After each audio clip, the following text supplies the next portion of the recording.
and welcome to another Work and Watch Wednesday. Good morning, everyone, here from Divots and Pivots. I am your host, Andrew LeDuc, joined by my co-host over here, Bud Copeland, and we have a fantastic pivot episode for you today because, we do have the Canadian Open going on to the north of us this week. But let's be honest, there is a lot of things going on in the golf world this week that we just feel like we need to talk about. So we're going to touch on the Canadian Open, but sit back, buckle up, pretend like you're doing your work, whether you're in the office, or pretend like you're paying attention to the road, whether you're driving on the way in, whatever you're doing. Pay attention, but listen. I can get us sued. I just watched the West Wing episode where the president gets sued by somebody in the seatbelt lobby. No, but to your point, I just railroaded you the way that the Live Tour has railroaded the news cycle, the golf world, Twitter sphere, online, everything. I mean, it's gonna be a fun nugget to kind of chew on and digest here. But as you said, we got to give the tour its due, and regardless of, I was about to say irregardless, both my sister and my wife, so this has been going on my entire life, have had this thing about the word irregardless. But irregardless of that, we're going to move back on to the RBC Canadian Open. RBC, funny enough, dropped both Graham McDowell and DJ when they left for the Live Tour. And I heard one of the funniest jokes online. It was floating around. And when DJ found out, he said, "I still don't know what RBC stands for."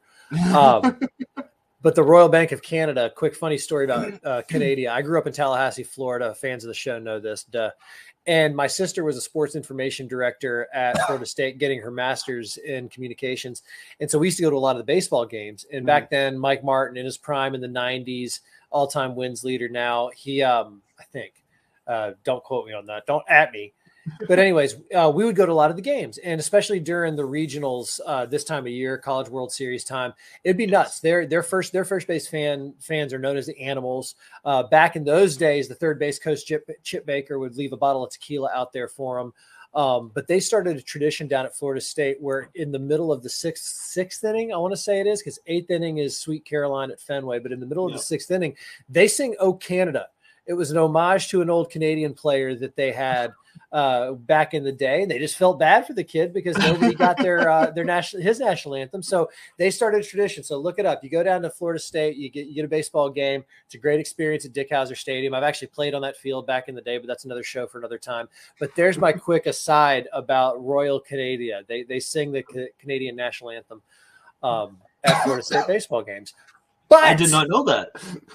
See, you're always learning here. I'm sure most people didn't. So yes, you are educating everyone. There's going to be at least, we're talking 4 or 5 people who hear that and go, yeah. Because I've got a Tallahassee contingent out there. Go Noles. I'll say it every once in a while. The best thing that ever happened from Florida State athletics was Mark Richt, because he came to Georgia. He got Georgia out of the mud and the muck, and he's just a really, really nice dude. Him and his wife are wonderful human beings. Anyway, back to golf. We're in Canada. That was an unplanned tangent on Florida down there. But yeah, we are going much further north to Canada, as you said. St. George's Golf and Country Club, right outside of Toronto.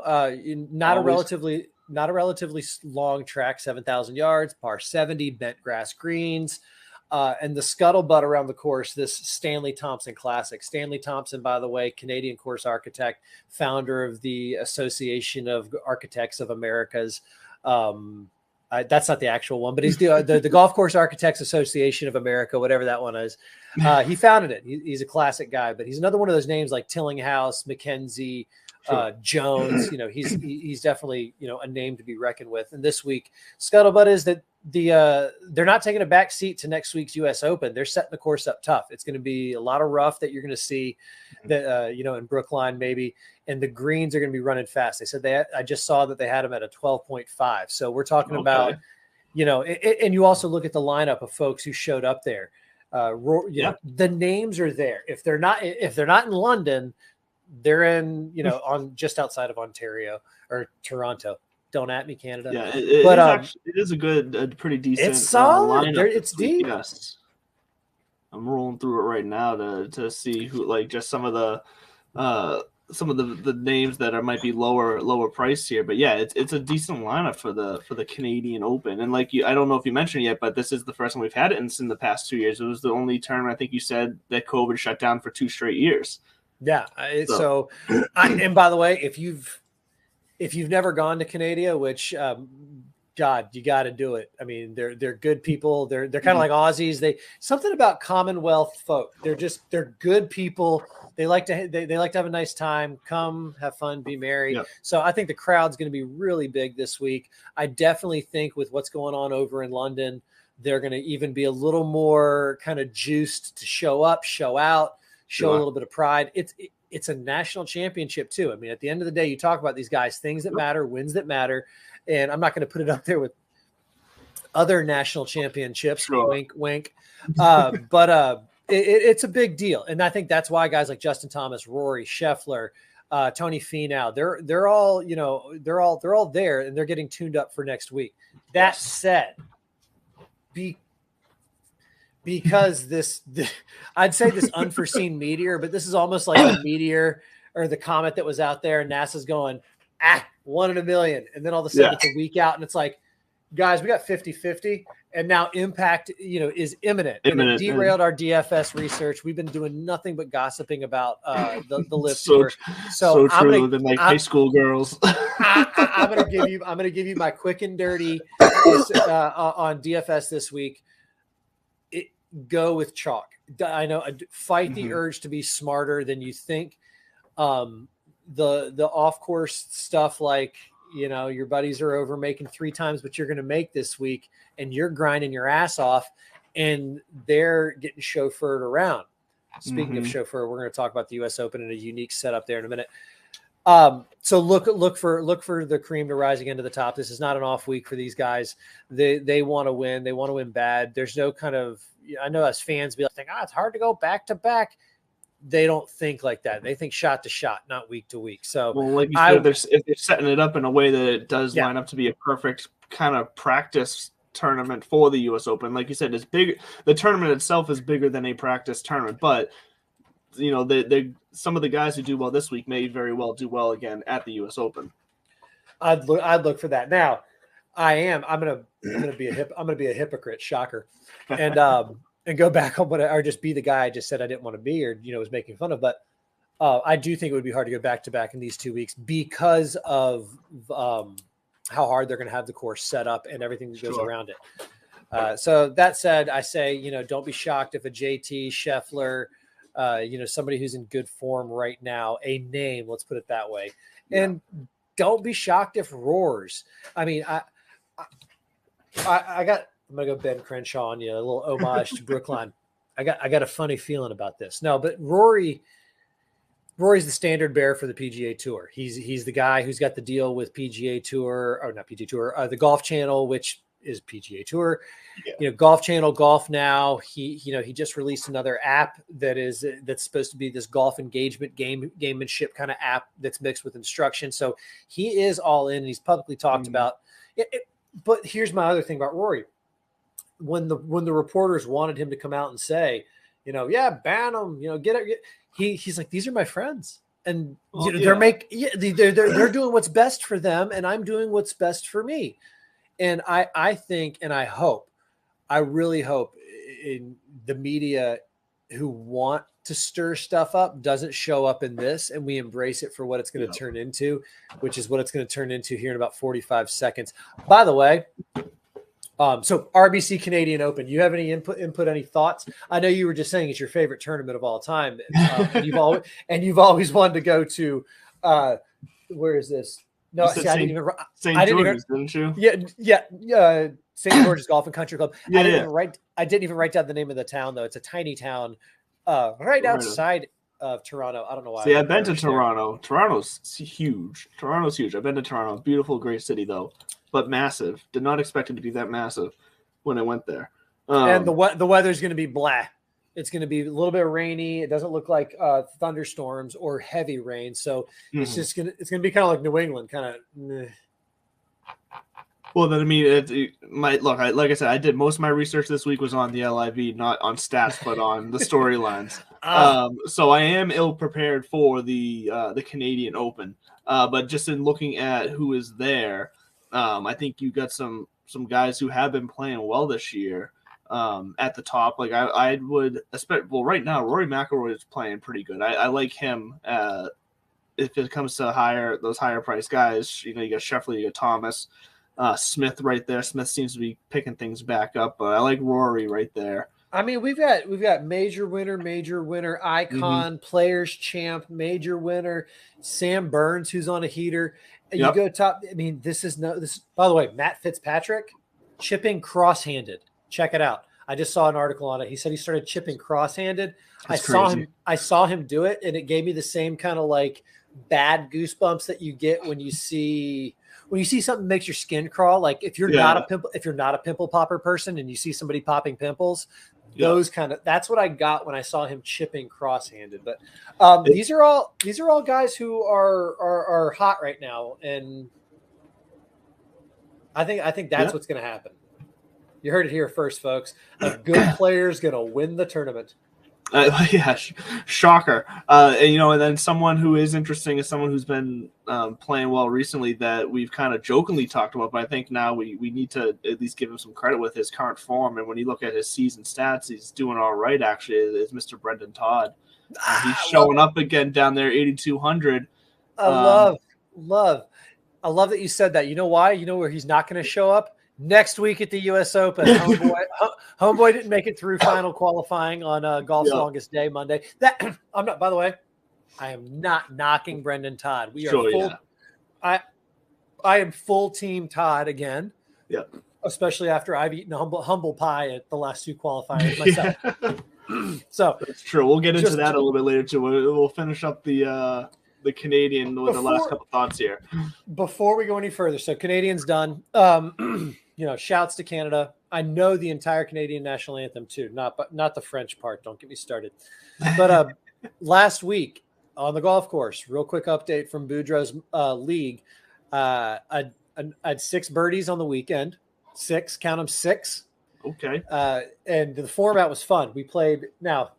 Really, I would say I had 4 natural birdies, and then the other 2 were because of the format we played. The format we played was every hole was a par 4. You played the par 3s from the backs, par 5s from the fronts, and then at the end of your round, you go through and you cherry pick your 9 best holes. So it's just your lowest 9 on the day. It's actually a pretty fun format because it's best ball version in golf of yourself. Yeah, like it's like a best. That's actually the best. It's like a best ball card for yourself. Well, what I'm referring to is the DFS format for. Well, it's not DFS, but the fantasy football format, best ball. You don't set your lineup. You just pick like however many guys. I think it's like 24 guys, and it automatically sets your best lineup every week.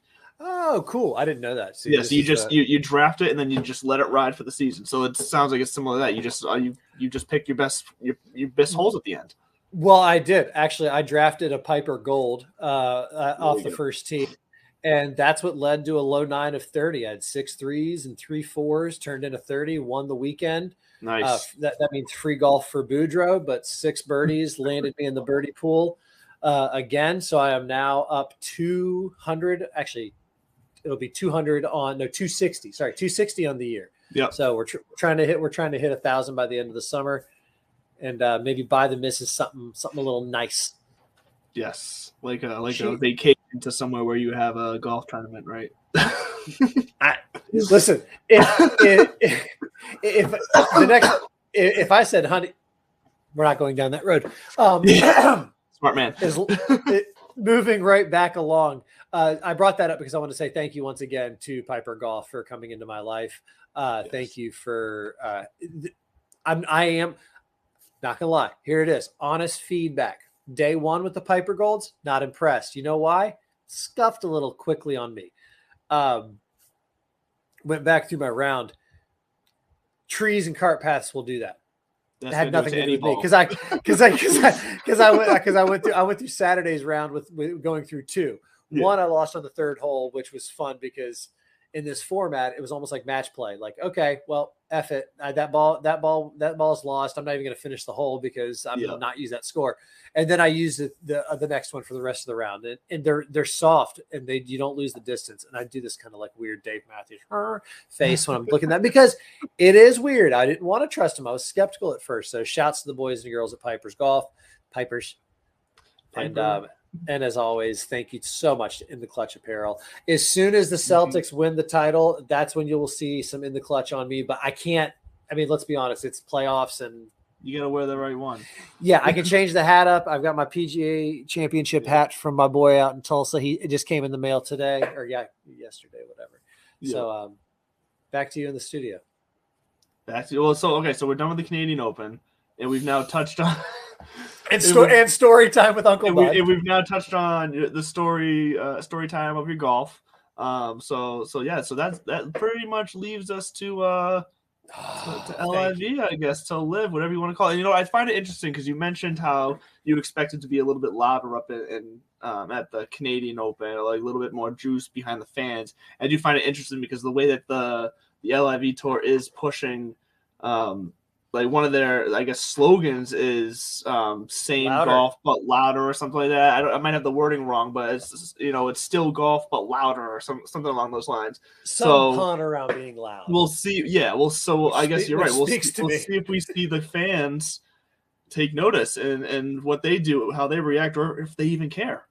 Andrew, you are an artist at heart. You know as well as I do what that loud is referring to. And it has nothing to do with humans. It has everything to do. What's the latest TikTok song?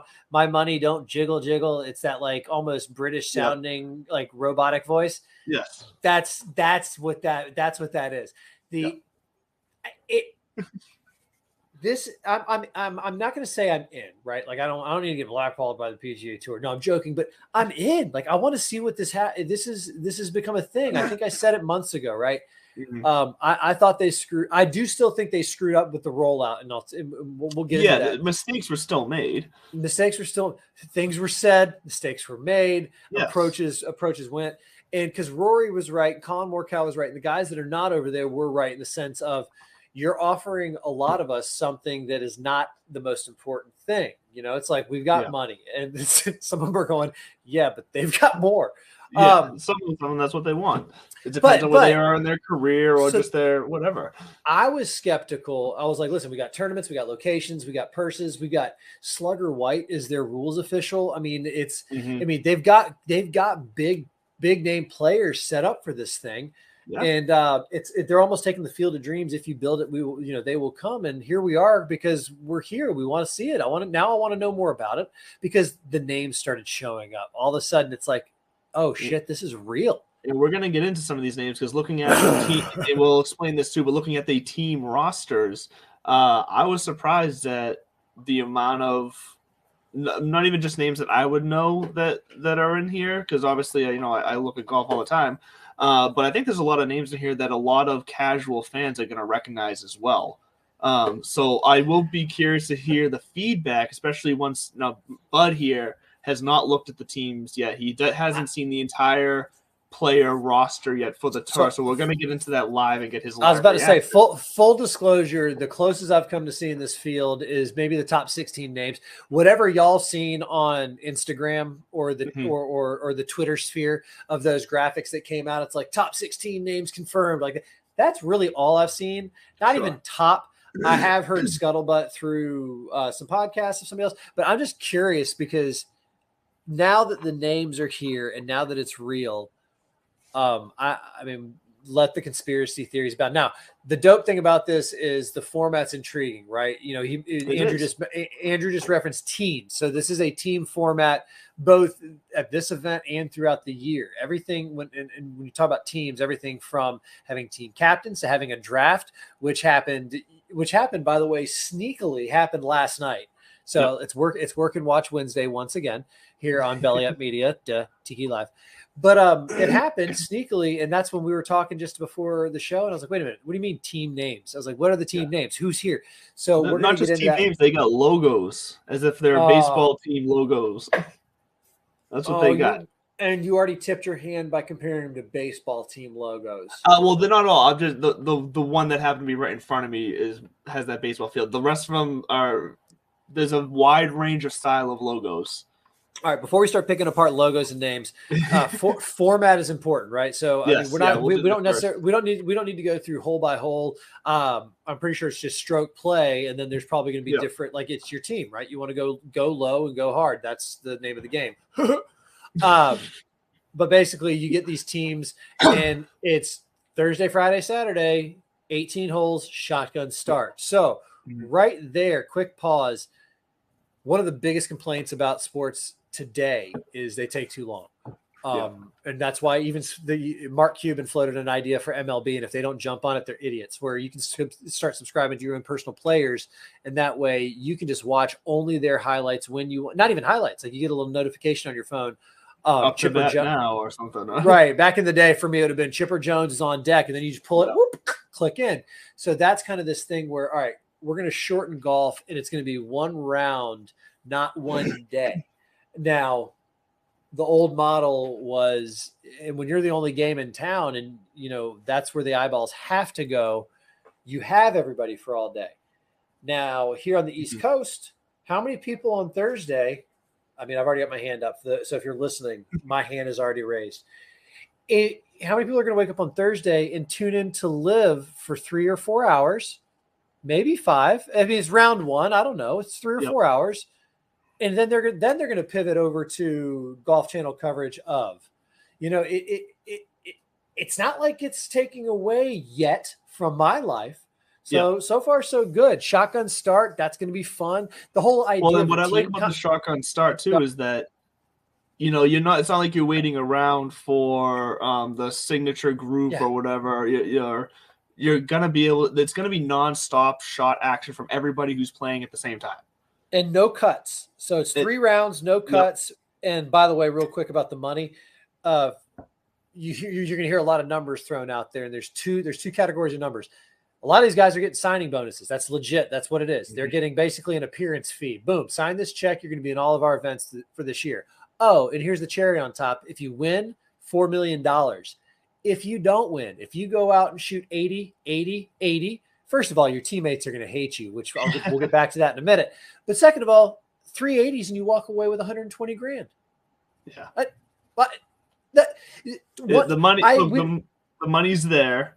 Yeah. There's no doubt, and that is another part of this, and that's the main reason why this tour.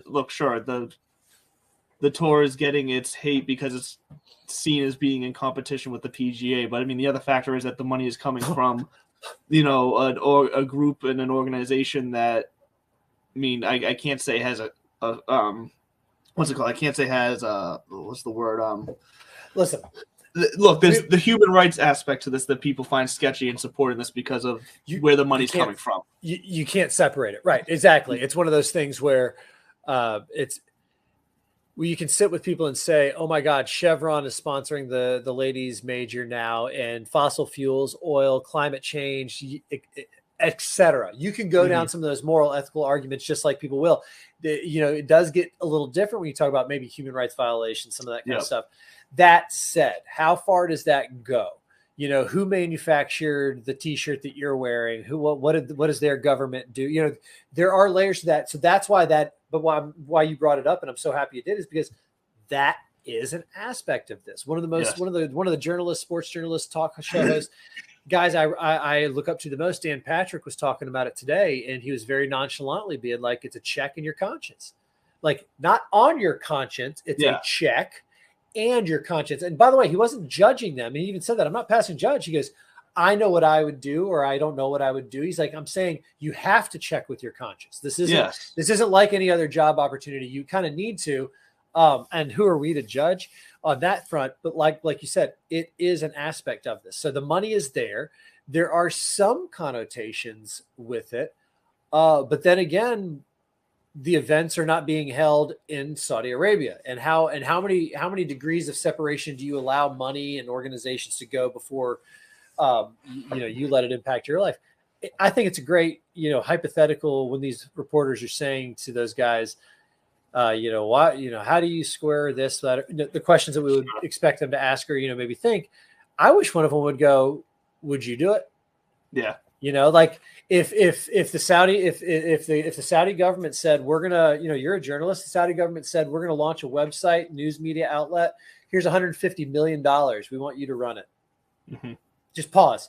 Like it does put things in perspective. So that's why I love all aspects of this. But the best part about it is going to be the golf. It is going to be the entertainment. It's going to be the 18 holes. It's going to be the fact that who gets to start on one hole. Also, I went back to you shoot 80, you shoot 80, you shoot 80, and you cash a check. Hell no, you don't. These guys have pride.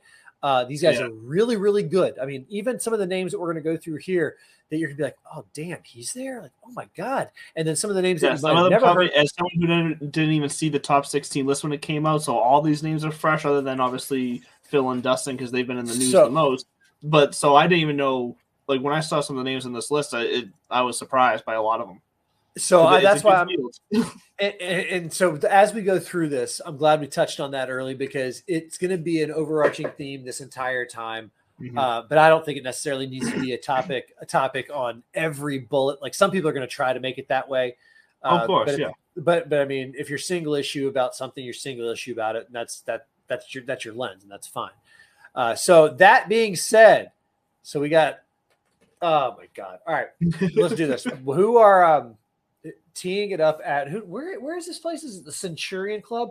I mean, these events don't even have names, by the way. It's not like it's just London. It's just Live London, and the way, end of June is going to be Live Portland, and then in September it's going to be Live Boston. Exactly. So and when you talk about sustainability, this is Saudi Aramco oil money. This is endless pockets of. It doesn't, they really could probably go through the top 100. I mean, they offered Tiger almost $1 billion. I know. I saw that. And I mean, and shouts to Tiger for sticking around. Again, it's one of those things. You do get to a level where it's not going to, that doesn't, that kind of money's not going to change his life. But I also don't, I believe that Tiger probably gave the offer its due. He probably was not rude. He probably was not disrespectful. I'll tell you what, he probably never actually got on the phone with anybody. It was his people. But he probably had the conversation, said, thank you, no, thank you. I appreciate the outreach and blah, blah, blah. Because also when Phil Mickelson said, these are scary motherfuckers, the Saudis, pardon my language. He wasn't just talking out in the sense that they're going to go, Khashoggi you. Mm-hmm. And to steal a line from an Aaron Sorkin show in the newsroom, these people drop Brinks trucks on you. So if they didn't, this Live tour is kind of like a shot across the bow. And I wouldn't be shocked if within 5 years, they're either acquired by the PGA Tour or the PGA Tour is going to take the next 5 years to find some sponsors, build up a war chest and say, now unveiling PGA Tour Select, which is going to be 5 events throughout the year that only the top 50 qualify for. Team of and for and by the way, to those players, does it replace the WGCs as a different type of format? Yeah, look at the schedule. The WGCs are gone. The match play is still there, but the rest of them are kind of dying out. And by the way, if there's an article a little while back that was they basically served their purpose, which they was created 25 years ago to expand the game globally. It's done. Now it's global. Yeah. All right, so let's talk about Live London. Well, who's playing at Live London this week? All right, so here we're gonna go team by team here. So the first team here is the Four Aces, and granted, all these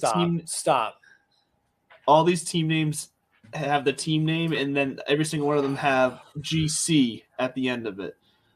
So this is Four Aces GC. Live Golf, marketing and communications. Call me. I'm a freelancer. Don't worry. There's some ones in here that you're gonna probably cringe at. That the Four Aces is making you react like this. This is Dustin Johnson's team, and he is paired with Sean Norris, Oliver Becker, and Kevin Wan. Yuan. Y-U-A-N. I'm probably saying that wrong. I apologize. Sure.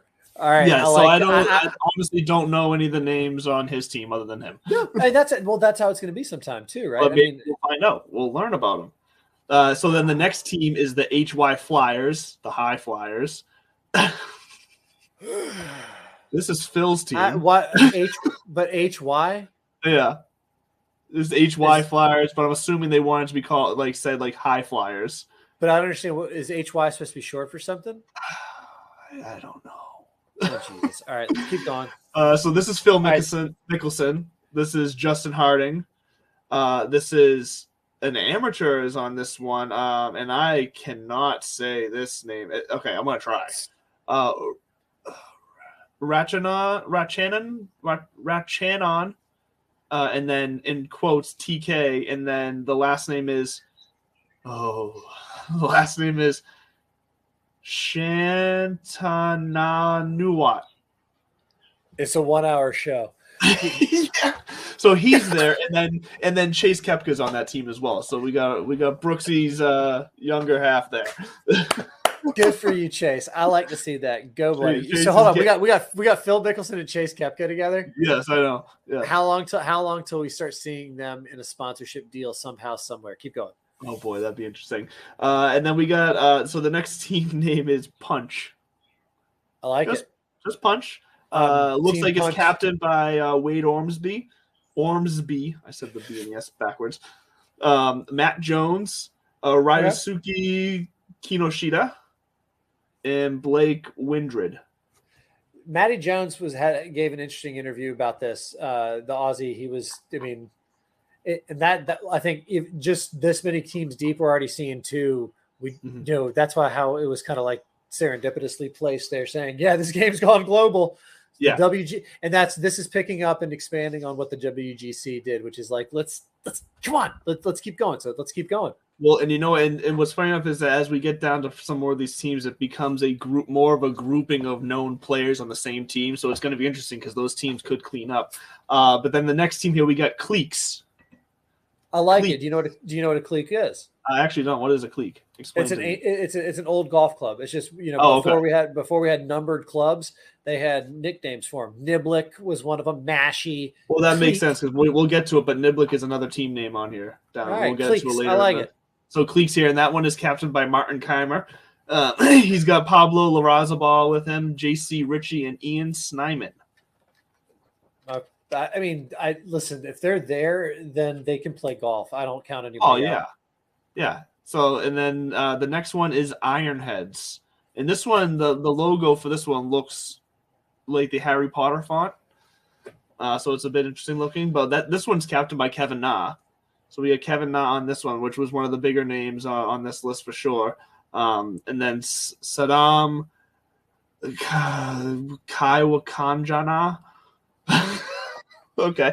Hideto Tanihara and Viraj Madapa.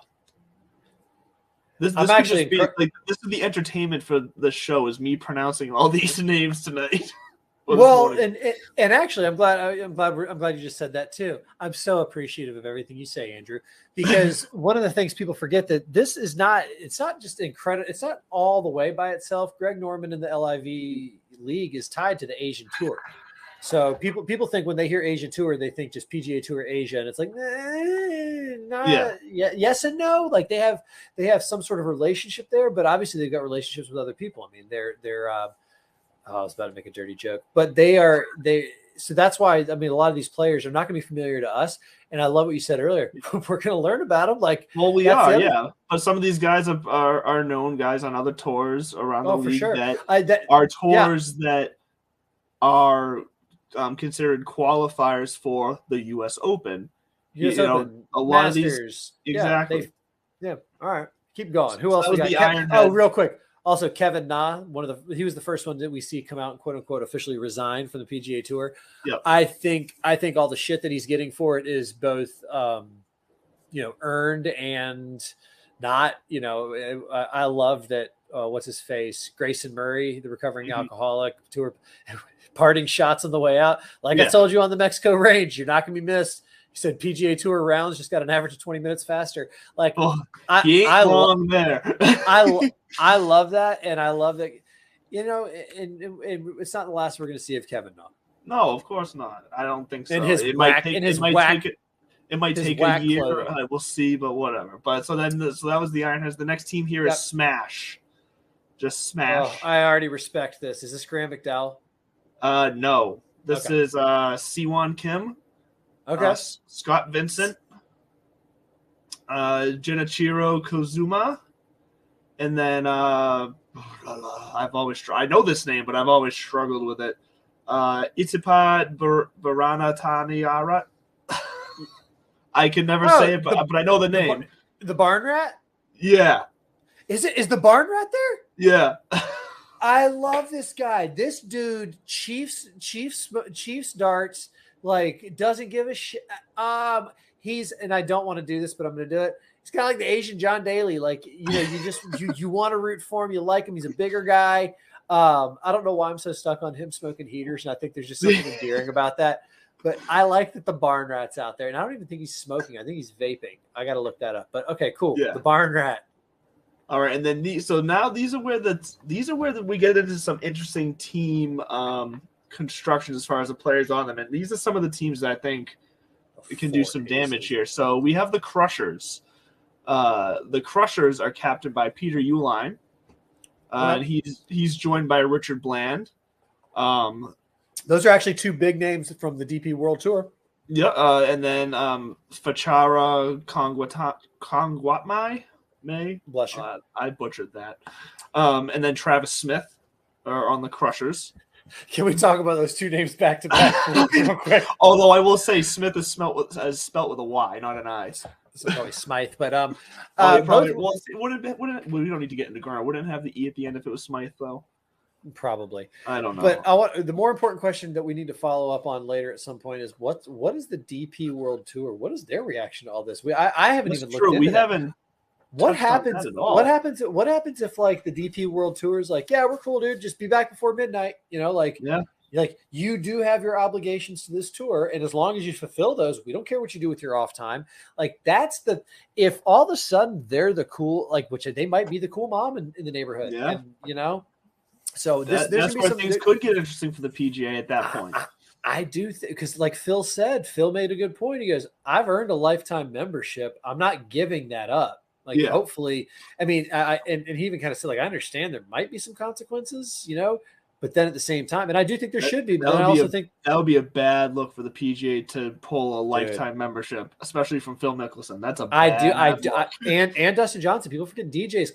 He's there now. He's 20 wins, major, the whole bit. Yeah. I think it's just time. He has to be older before he can actually get it. I don't know if that's true or not. Fact check. Yeah, I don't know the exact either. Go to the next team name after those DP World Tour boys. Bland so then we get the Majestics here, and this is basically our English. Is this a WNBA team? Well, do you know what it does sound? Yeah, this is. Although they spell Majestics, I just noticed this right now. Majestics is spelled Maje, Maje, and then sticks, like with a CKS at the end. So this is the Majestics. Majestics. Yeah. But this is like these are our boys from across the pond here because it's captained by Ian Poulter. He's joined by Lee Westwood. They have Sam Horsfield and Laurie Cantor. Dude, that's actually so far. It's a pretty solid team, right?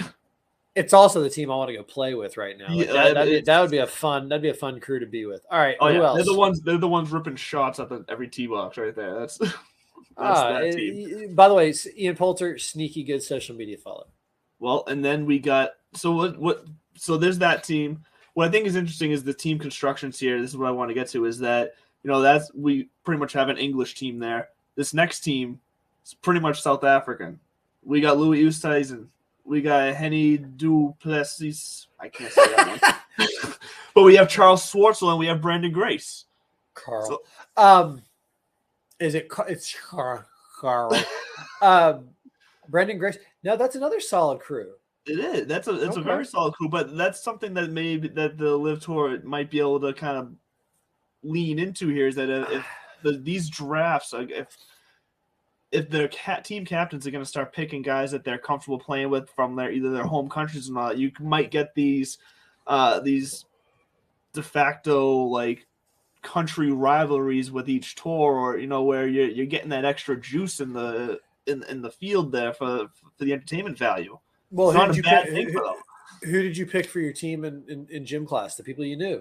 I mean, exactly. It's like, and if you didn't know, then you just kind of went by the most objective thing you could. It's like, all right, what game are we playing? Tag. Exactly. And then you started looking down the line and looked like who would be good at tag. All right, keep going. I like this. All right, so I'm sorry. That team name was the Stinger. It's just Stinger, not Stingers. Stinger. Just glad it wasn't Shocker. And that is not on any of these. So no, there's no Shocker. The Fireballs, which I think has the cheesiest logo out of all of them. It's a golf ball with a big smile and sunglasses with flames coming off of it. But that's neither here nor there. The Fireballs is sounds like a little league softball team. It looks even worse than it, honestly, for the logo. But that's neither here nor there. Sergio Garcia, that's his team. Fitting. Yeah. And Sergio he's actually got, so it looks like there's 3 amateurs on this first tournament here.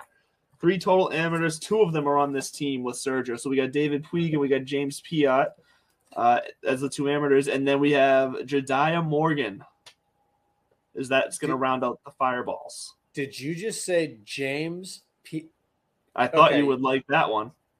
Well, I mean, and he's got the little A next to his name. Yep.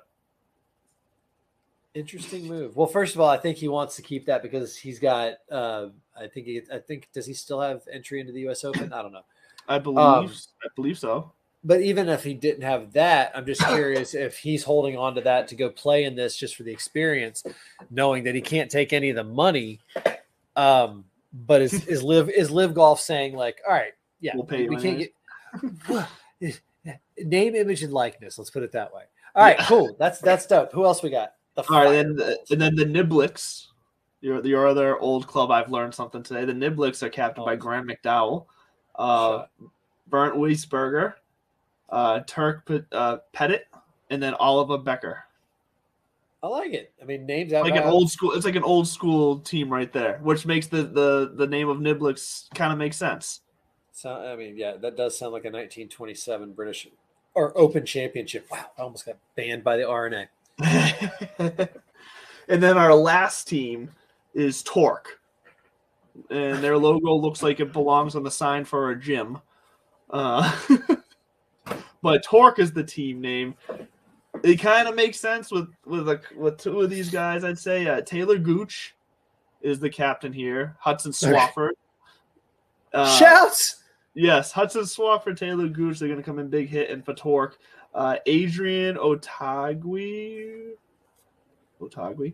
And then a name we haven't heard in a long time, Mr. Andy Ogletree, is going to round out former USAM winner, Georgia Tech guy.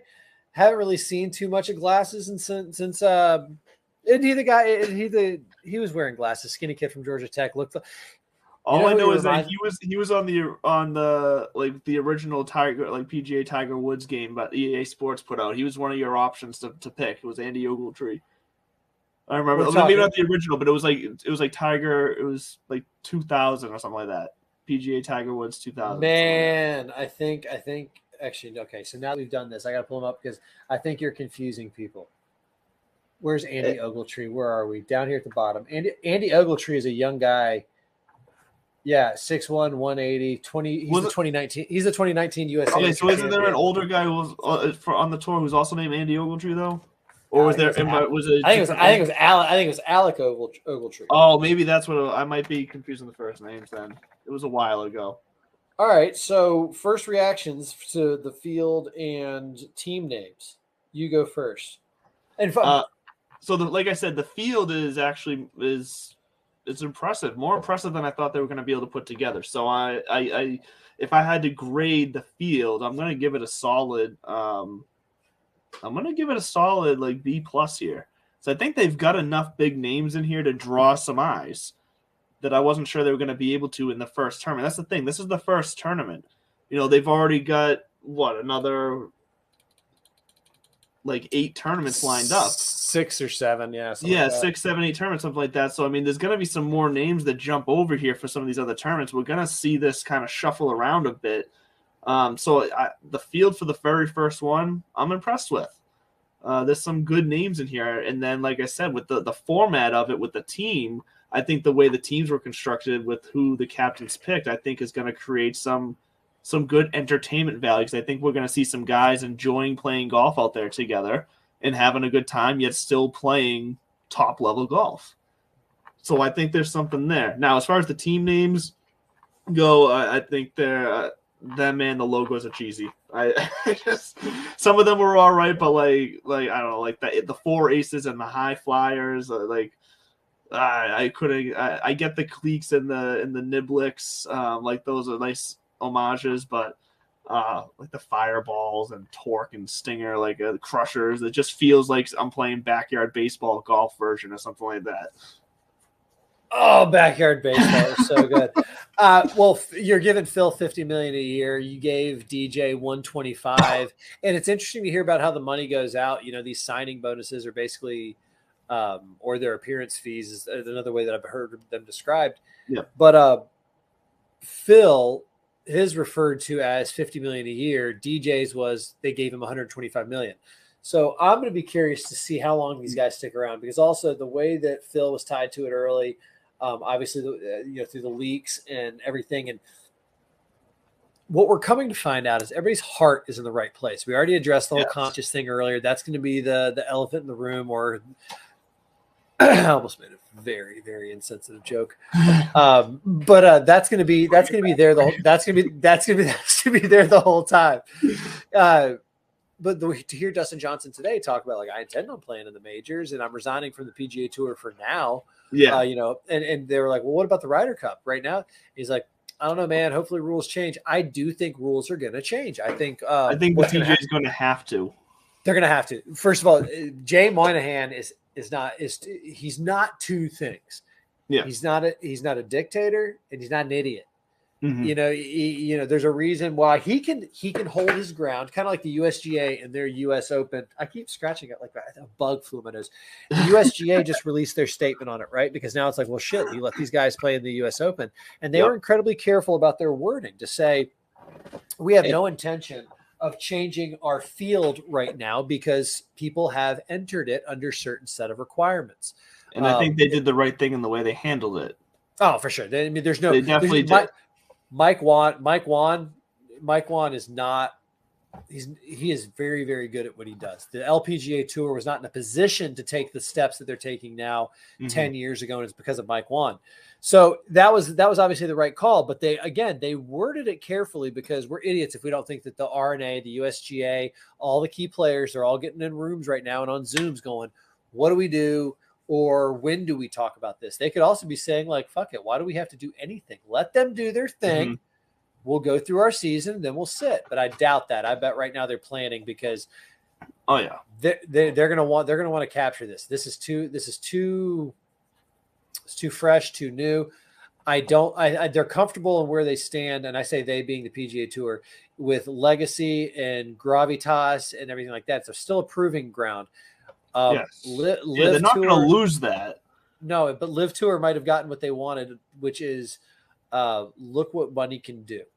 And so why don't you work with us and don't fight us on this, and we'll scratch each other's backs. The money that you don't have, we can pump into this special opportunity for players that, hey, what if the only way to qualify for the Live Tour was to be in the top 50 of the PGA Tour? Like, you never know where these kind of partnerships. It acts as like a bonus structure, right? Like, because the PGA Tour also has access and some agreements and some deals that will sunset, but nobody's going to sit around. Nobody's going to say, "Oh, well, 3 years," because this is too hot and too fresh. So I think it's going to go one of two ways. Like I said, either some sort of acquisition or partnership with the Live Tour, or they've got a lot of people in a room right now already designing some sort of Super 6 series that they call for the PGA Tour. To counter it directly. Yeah, because let's be honest, the Saudi government in those pockets are deep, but we're talking about the U.S. economy and the GDP. We're talking about a very small list of people who all know each other, and their money all kind of. I'm not gonna say it's an insider game. I'm trying to get all conspiracy theory with the cabal here, but.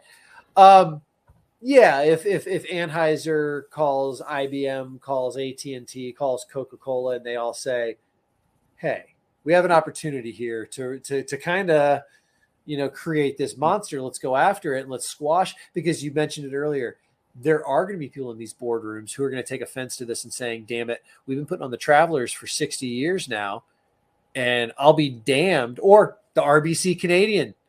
Yeah. I don't think it was a coincidence that they just told their two spokespeople on either side of the pond, Graham McDowell and DJ, to hit the bricks. It's like, all right, line in the sand. You chose your side. So before anybody goes further on this week and judges anybody for making decisions, just pause real quick and try to remember where this all is born from. Because I do think that Greg Norman's heart is in the right place. I applaud him. I applaud Jay Moynihan for standing firm on the brand, because the PGA Tour, Sure. I don't want to say they're nobody to be trifled with, because they're not the mafia. They are the standard of excellence. They brought, without the PGA Tour, there is no Live Tour. You know, there's that kind of course, yeah. So I don't think they're going to go away, and I do think that there's going to be some sort of truce in the long run. But really, I think after all it's said and done, it's probably way simpler than I'm making it out to be. The Live Tour is going to continue to do what they're going to do, and the PGA Tour is just going to amend their rules to say, sure, you want to go play in your off weeks, you get. They might say there's fewer of them. It might be harder to get, but instead of saying, you get 2 a year, and you pick when you want them. That's it. So anyway. Yeah, there's going to be like you said, it might take 3, 4, 5 years, whatever, or maybe less, but there's going to be at some point 5 years max. There'll be a coexisting, or like you said, acquisition 100%. I don't see how that's not going to happen, as long as it shapes up. And look, they haven't even swung.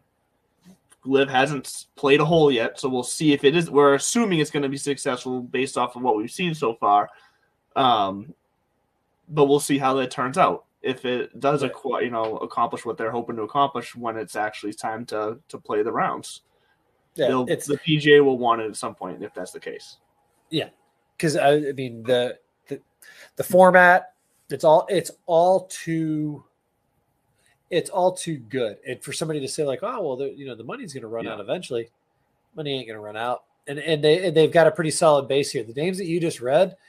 That's enough to crank out 6 quality golf tournaments. Yeah, like I said, and that's the very start. And there's going to be more names that are going to float into here too. But I was very impressed with the baseline field that we have here for the tournament 1.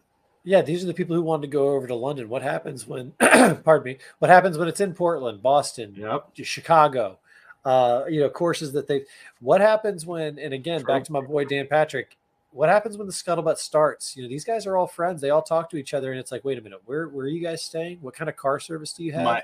You tell me Miami. There's not going to be more names. The last one they have there's going to be some names that show out to play in Miami with this type of service coming from this league. There are going to be some names. Speaking and of at Miami, that point, like I said, at that point, that's late October. That's one. Miami's starting to get a little cooler down there. So it's a bit more enjoyable to play. Temperature wise, but also that's where what's it called? That's the last one out of these stringer tournaments. So they're gonna have built up what they want to build up, like that. People are gonna be more used to it. I wouldn't be surprised if we saw some big names show out in Miami at the end of this tour here. Oh, that's exactly how it's planned, right? Let's be honest. They're not not dumb. If we could figure that out right here in 2 seconds, it means they've spent 4 months or longer planning it out so that we noticed it. I like that you said we figured it out, as if they didn't leave big old breadcrumb trails. Yeah, they basically just left like a doobie and then a pint of Ben and Jerry's. A doobie, a pint of just follow, guys, go, because they're smart. And as we sit here and talk about it, it goes back to what the USGA and how they approached it, which is like, all right, cool. This year we're going to live and let live. Everybody do their thing.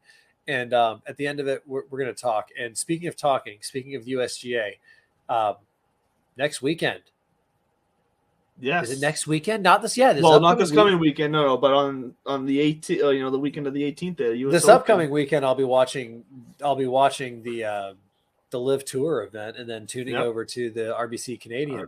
But next weekend, next Saturday, the Clubhouse in Middleton, Massachusetts. We'll be there 4 to 7. 4 to 7 if you're in the area. And you're going to get to you're going to do whatever you want. You'll be able to come and meet us, watch us play golf on the simulator. We're wonderful people. We're going to do a show live. We're going to have some giveaways. One definitely confirmed right now from Piper Golf. You're going to be able to, in some form, enter to win a giveaway for one of their hats. And you can choose between either this hat, the pipet hat that Bud's holding up right here, or one of they also have another style hat that I don't have. I don't have it myself because I also went with the pipet hat, but they have another style hat. You can go on their website, piper.golf, and see that. But we confirm we're going to have a giveaway for that. Use their balls as Bud is getting whited out right now, but there it is. The Piper, those are the golds. I use the Piper blues. So yeah, that's going to be, we're going to have that. We might have some more giveaways as well. So stay tuned. We're going to start flooding the social stratosphere with. Yeah, I was about to say, if you can't show up live, you can still participate and win. We're just saying yes. Yes.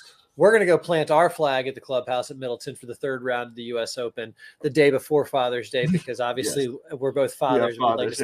We like to spend Father's Day with our family, but we're going to spend Saturday with one another, with you, with the folks at the clubhouse at Middleton. We're going to play. We're going to play we'll play 9 here. We'll play 9 there. We might do some range work. We're going to talk to some folks. And something else we're going to kick off next week that I didn't tell Andrew about, but I ran it by the boys upstairs. We're all good to go. Is next week we're going to set a lineup. He and I on next Tuesday's show. Next Tuesday's show is going to be a normal show, but we're going to start setting our own mock lineup. I mean, you can set 50 in DK. I can set 3 in DK, but he and I are going to start going head to head, and we're going to find out who's doing their homework, so to speak. And so, okay, you're not allowed to use my sheet anymore. Then I would say actually that's fair. I'm kidding. No, because here's the point. We have the same information. Shouts to the boys and girls at Fantasy National Golf Club for making us smarter and making you smarter. If you're not there, you need to be there.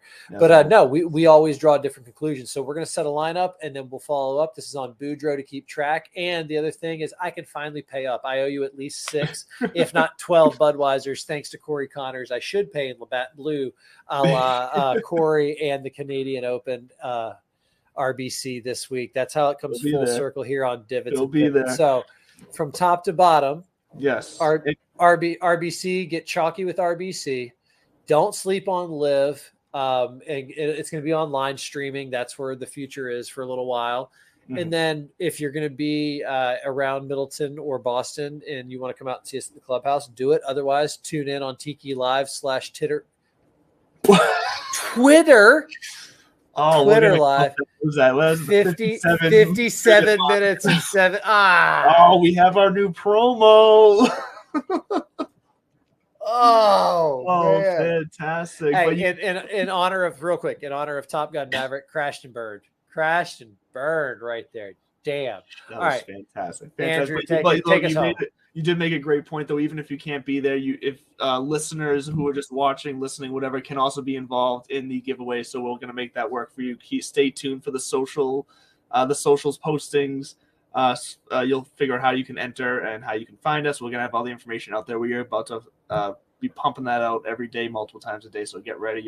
If you want to go, you'll have the information to go. So we'd love to see you guys. And yes, just rub that golf ball on your face as you try to get over it was great. I'm sure it's a website out there somewhere. We're just not condoning to go for it on this show. It might be a T-shirt pretty soon. And real quick, I would be remiss if I did not say thank you to the commission, everybody over at Belly Up Media for letting me once again crash your airwaves. Check it out. This Bud's for you. Or if you're listening to this, you probably have my cell phone number. So thanks for tuning in. Yes. And as always, thanks for joining us here for another Work and Watch Wednesday. We'll see you guys next week. Enjoy the Live this week. Enjoy the Canadian Open. And then get ready for the U.S. Open. It's coming to both of our backyards here in Brookline, Mass. So we're ready for it. So you get ready for it. We love you guys. Thanks for the support. We will see you next week.